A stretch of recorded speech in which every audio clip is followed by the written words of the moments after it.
So, boys, thought I would take you along for a full body walkthrough. Now, I feel like it's been a little bit of a while since I've covered any training. On the YouTube channel, we had the Prague vlog going down, which was very well received by you guys. So you clearly use are all very food focused, but no vlog content or full day of eating for yous today or this week on the YouTube. We are going to run through my full body session, which was a very good session. This Saturday rotation is very enjoyable. A very productive one as well. Specifically today, being off work, I can focus my day around the session. So getting into things immediately, we have the leg extension. Now this is my heavy top set. Now the loading was like 105 kilo top pin with 27.5 on the mid, and then for the back off I dropped down to 87.5 kilo and 15 on the mid pin. Now I do this heavy top set just to expose my knees to a bit of load. I think there's a lot of value in exposing your joints to heavy weight and isolation movements, as long as it doesn't cause issue and you're lifting with good execution. I think it gives your joints a reason to get stronger and not just be stuck with 15 rep strength knees, if you sort of get me in that sense. But looking here at the set, seatbelt and straps are an absolute necessity on this. There's no way I'm exploding out of the stretch position with 105 kilo on the top pin without being seat belted and strapped in. Having both of them there is pretty damn vital. Now I did touch upon my loading on the top peg, and the reason I bias this so much, look at the speed into full knee extension or the shortened range. It is still so slow with such little load on the mid pin. So if you have anything more on the mid pin or even touch the bottom pin to load this leg extension, you're just going to hit a brick wall when you're trying to achieve that full knee extension. You're never really going to get your quad fully short, which is why this prime piece is so advantageous. But moving up next, we have the leg press. Now you can see my programming is sort of prioritizing my quad work here. I have it up first because I think, in my opinion, in my eyes, I need more quad than erector, glute, hamstring that I would maybe get from a hinge movement up front. You'll also notice that just one exercise and then I'm straight into compounds. On different sessions, I don't even do a direct like leg extension before my hack squats. I do what's comfortable for me and I can get straight into my compound work pretty much immediately. So you're seeing here top set of 6. Both sets are actually low reppers, but this top set is 5.25 plates aside with 3.75, some little biscuits on either end, and you can see the accuracy that are in these sets. Yes, they're low rep sets, but when you're that accurate, you can afford to do that because you're not leaving any stimulus on the table. You're going in, taking your 5 stimulating reps, if you think of that 5 stimulating rep theory in any given set. You're not leaving anything there. It'd be different if I was bombing into the stretch and using momentum to get me out of there, but no, this is controlled. This is kept on my quads. To a degree, I'm getting a good amount of glute work because of my heel lift, and the bench is actually scooted forward by 1. This could be further back, but I like to be able to fold myself in half, and I can't do that when the bench is further back. So productive top set. Back off set, I did actually end up feeling the last rep, so I wasn't able to match my reps on last week with the additional load that I put on the machine, which is a shame. But my excuse is generally the socks on. If you follow me on Instagram, you'll see that I normally am leg pressing in my bare feet, but it was too cold in the gym to take my socks off, and I swore about 3 or 4 reps into this set, I could feel my feet slipping lower and lower onto that foot pad, so I just wasn't producing as much force. So that's my excuse. Now this is one of 3 linear leg press patterns that I do in my training split in a micro cycle, so just one rotation of your full training split. Legs, On a Tuesday, I have a linear leg press. This Saturday session, I have a linear leg press, and full body on Thursday, I have a linear leg press. Can you guess what movement I get the most out of and get the most productive work in? You should be able to. It's a linear leg press. Being able to fold myself, the stability you have, the loading capability of a leg press, they're just great movements, and you should always program to not only what you enjoy, because I do love these things, but what is most productive for your physique, for your biomechanics, how you're built. I can always fold myself and get productive range of motion on these leg presses. So heading into sort of the biggest movement of this session, the fun sort of hinge. Now, I do a strict stiff leg deadlift on a Tuesday, so this Saturday rotation is sort of just about having a bit of fun. You can see me throwing about 2 plates aside here on the warm-ups. And talking about warm-ups, I think a lot of people overdo what they do in a warm-up set. For compound work, I always suggest 3 sets of maybe 3 to 6 reps, and as your loading goes up in those warm-ups, drop the reps. So maybe at the lightest weight you're doing 6 reps, your second warm-up you're doing 5 reps, and then the last one can be a triple when you're getting closer to your top set weight. But none of these should be anywhere close to failure. You don't want to fatigue yourself before your actual working top set. So here, progressions were mental on the hinge yesterday, as this is the next day if you haven't acknowledged or realized. So 210 for 8 here. Last week was 207.5 for 5. So both sets, actually the top set and back off set, seeing the same progression yesterday, with 2.5 kilo extra on the bar and an extra 3 reps. Now, you shouldn't see progressions like this constantly or consistently in your training. Maybe if you're on gear and you've just got a gear bump or a PED bump, or you've stuck some orals in pre-workout, you'll see progressions like this. But this was simply a technique improvement. You can see the way I'm pulling. I'm very much maximizing how upright I can get, so I'm minimizing my range of motion. If you also look, I'm using the fingertip grip with the straps. You can see Butcher here ego lifting with trying to match my weight basically, but he pulls a double. Should have been a triple from him, but look, he balls this set. We don't ball sets over here. But moving on to my back off set, we've got a little clip of me unracking weight, because that is so interesting for you guys. 192.5 on the back off, and we actually pulled this for 10 reps. I was not expecting that, but in the heat of the moment in a set, you don't stop at where you predicted you were going to get reps wise. You keep going until you either feel a rep or you're going to feel a rep. Now, that's something I always do advise, not taking that 50-50 rep. So if the next one is going to be an absolute grinder, potentially swaying on the side of you actually feeling the rep, it's better to not take that and just call this set early. But yeah, these are productive for me stimulus wise. It maybe not as much as a strict stiff leg deadlift, but look at the lockout speed on these pulls. Think of the glute activation that I'm getting at lockout when I'm struggling that much to drive my hips through. This is posterior chain stimulus at its finest. My glutes are lit up today, my erectors are lit up today. So it's always good when you have that enjoyment and stimulus sort of both catered for in a movement. Moving on, prime ham, we go to our second hamstring movement of the session and the final one of legs in this full body session. Not training calves anymore. I've just gave up.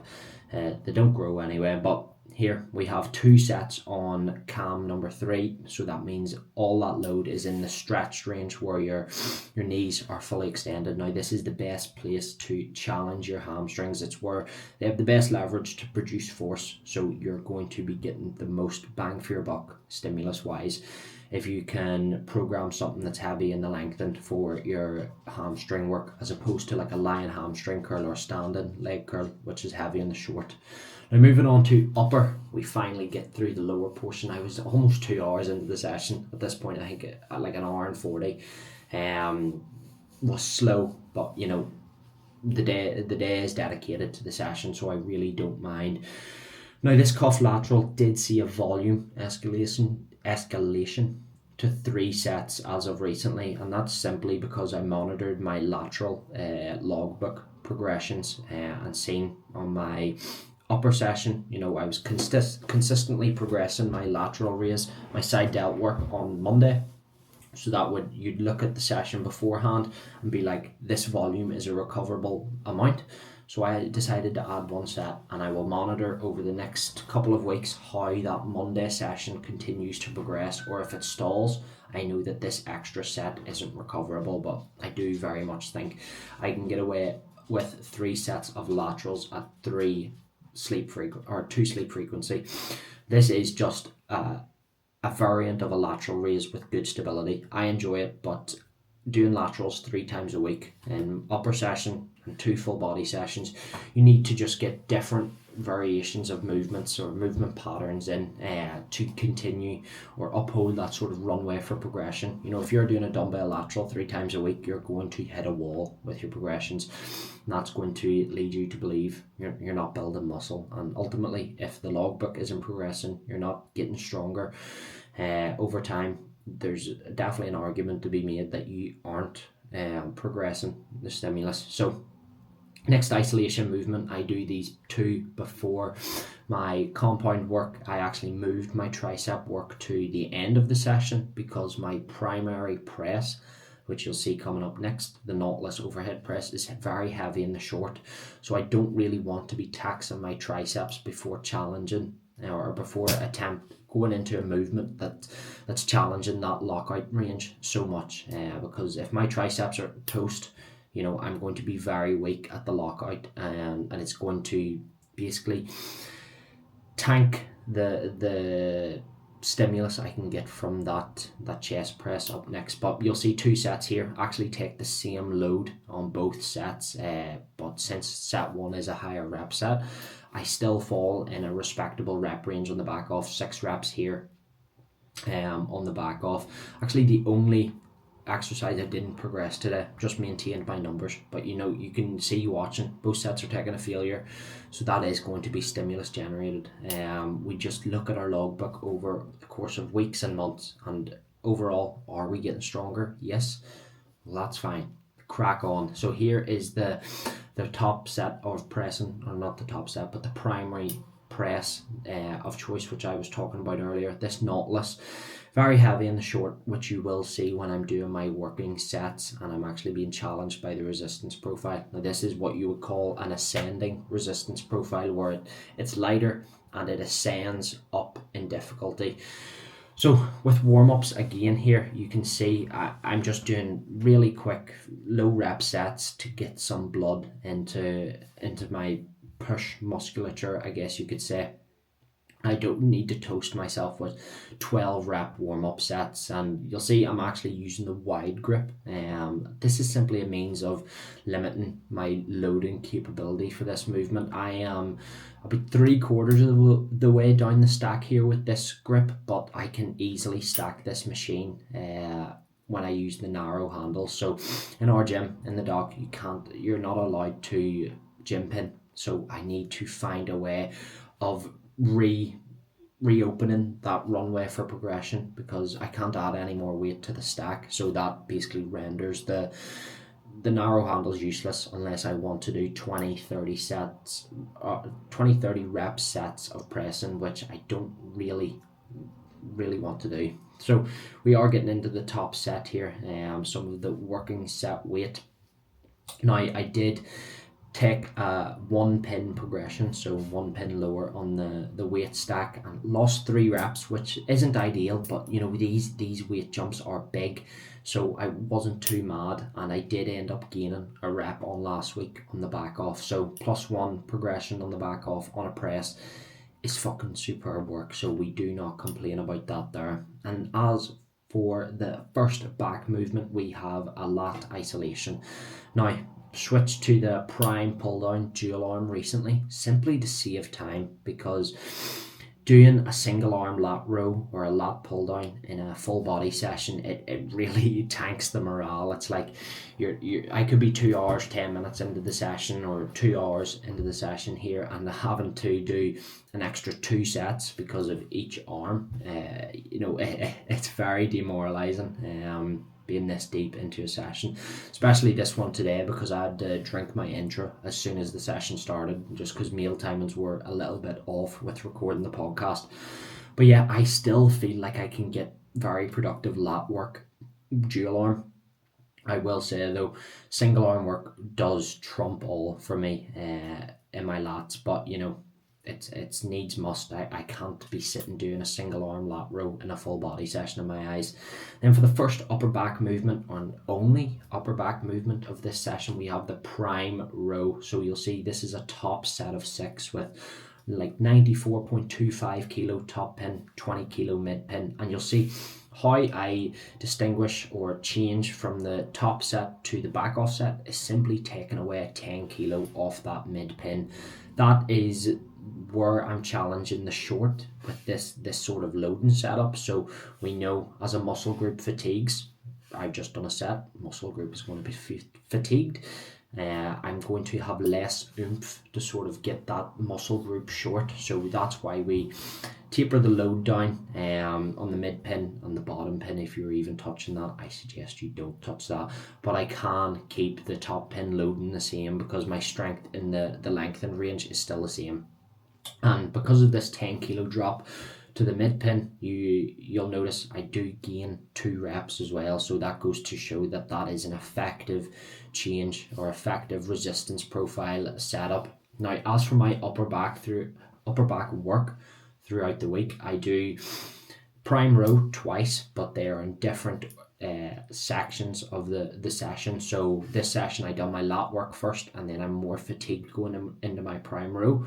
On my Thursday full body session, I prime row before my lat work. So the loading that I use on a Thursday is a lot higher than this set you're seeing right now. And that basically opens up that runway for progression. I have different numbers for different sessions, and I can continually progress the sets without hitting a plateau. But yes, I have 2 prime row days, both with 2 sets each.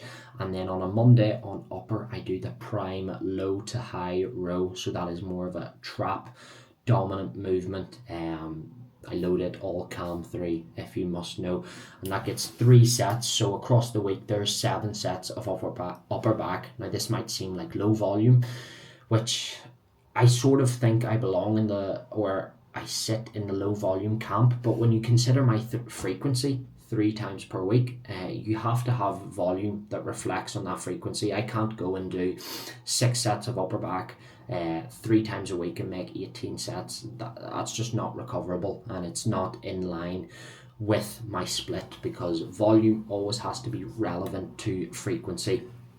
Prime dip here, you're seeing all loaded cam 3, as I simply need more chest. Now that was a lovely progression on that. Actually went up 5 pounds on the prime stack and managed to match my reps. So huge work on a press, which are normally the movements that you will struggle to progress the most. And as for the last movement, we have 2 sets of our tricep push down. Now this is on an easy bar, my probably all-time favorite tricep push down movement, or tricep movement in general, because what I said with the leg extension, expose your load to joints. This is dual arm on a straight bar pull down, or a straight bar format. This is where you're going to have the greatest loading capabilities. Expose your elbows to the load. If you're constantly doing light 12 to 15 rep single arm cuff push downs, you're going to have elbows like glass.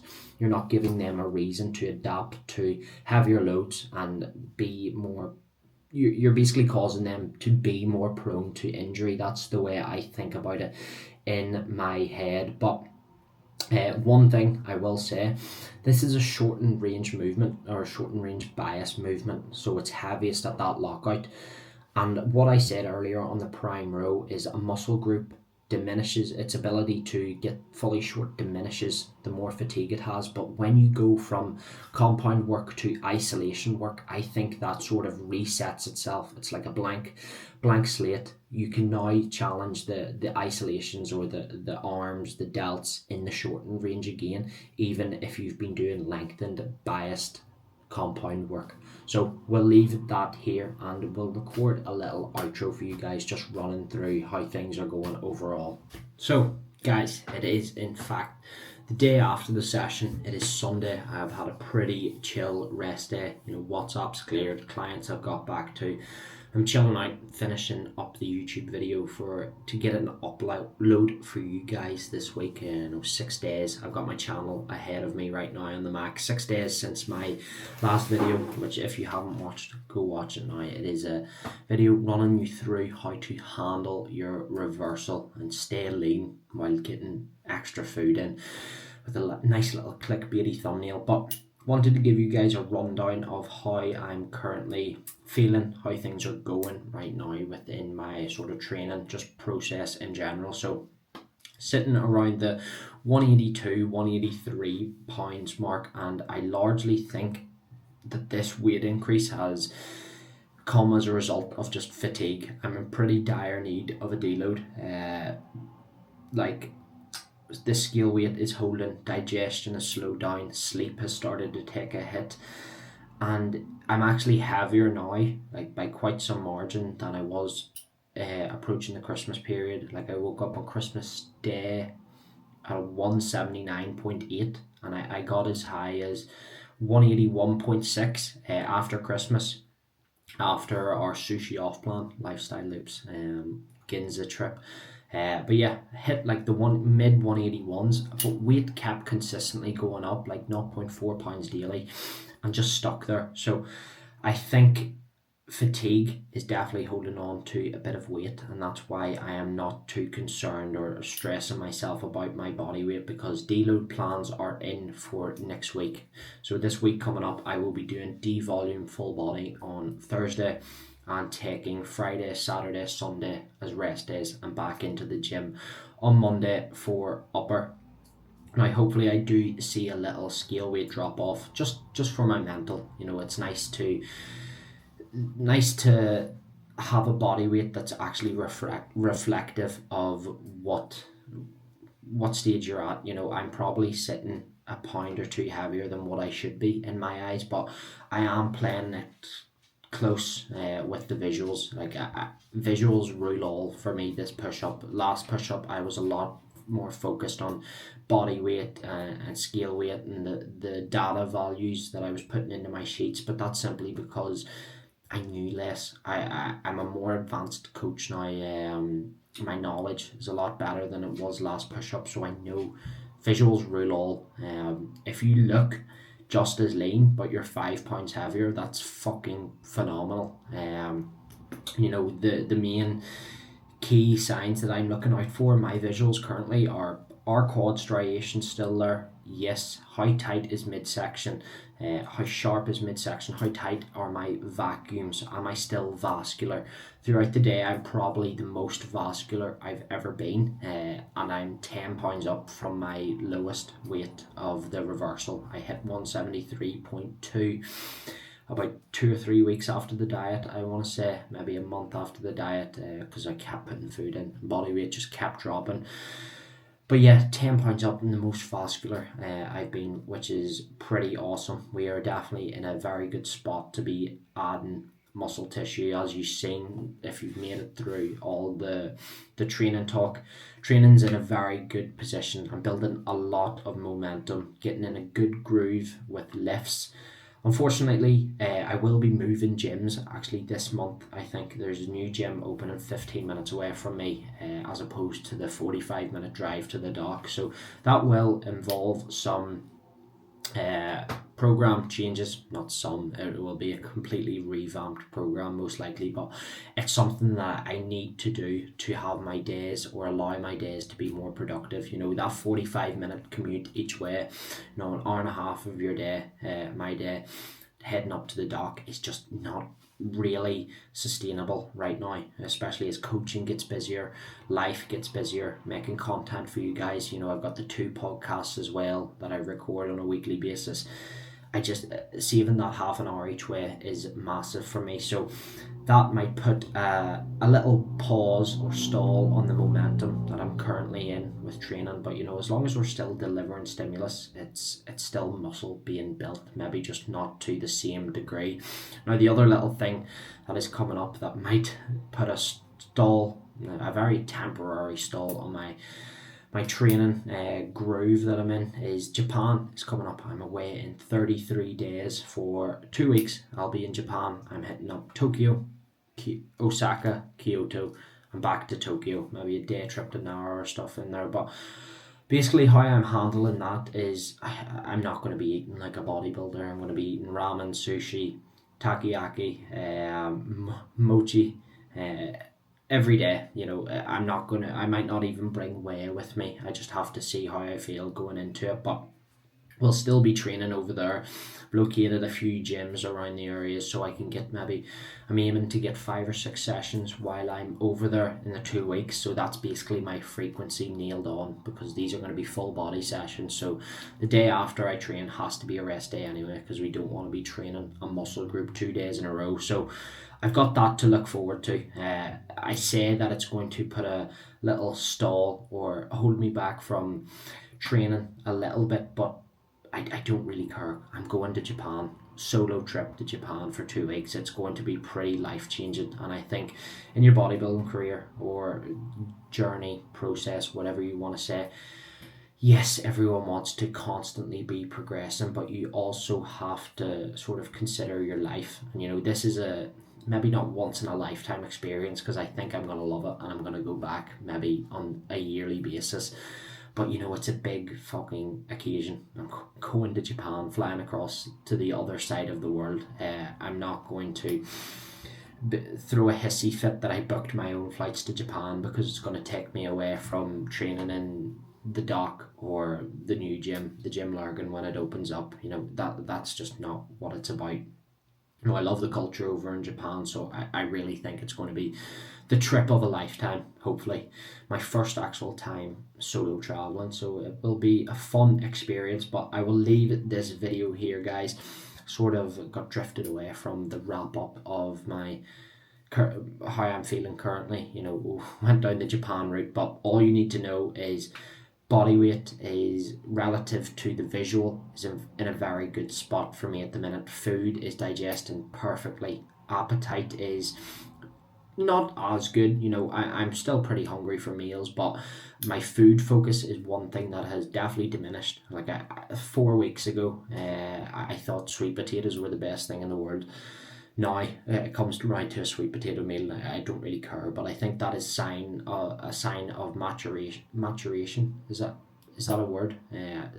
What's the next sort of, I don't know. I'm basically trying to say I'm maturing as an athlete. I feel like food focus is something that affects people when they're younger. They don't have as much experience in the game, and I'm getting more experience in the game. I know food's always going to be there, so my food focus just diminishes a little bit. Now, will do my best to uphold, to some extent, a bit of food focus, just so I'm enjoying my meals. I'm digesting them better because I enjoy them. But if I'm not looking forward to a chicken and rice meal or a chicken and potato meal, it's not the end of the world. As long as my core oats, sourdough are all sitting well and I'm buzzing to get in, itching to get into them meals, it's all good. So yeah, we'll leave this video here, guys. Hopefully you enjoyed this week's upload of In the Grow Bag. We're currently 10 weeks into the push-up, I think. And yeah, there's a lot more down the line to continue progressing and hopefully make stage 2027 a reality and not just a sort of wish on the horizon.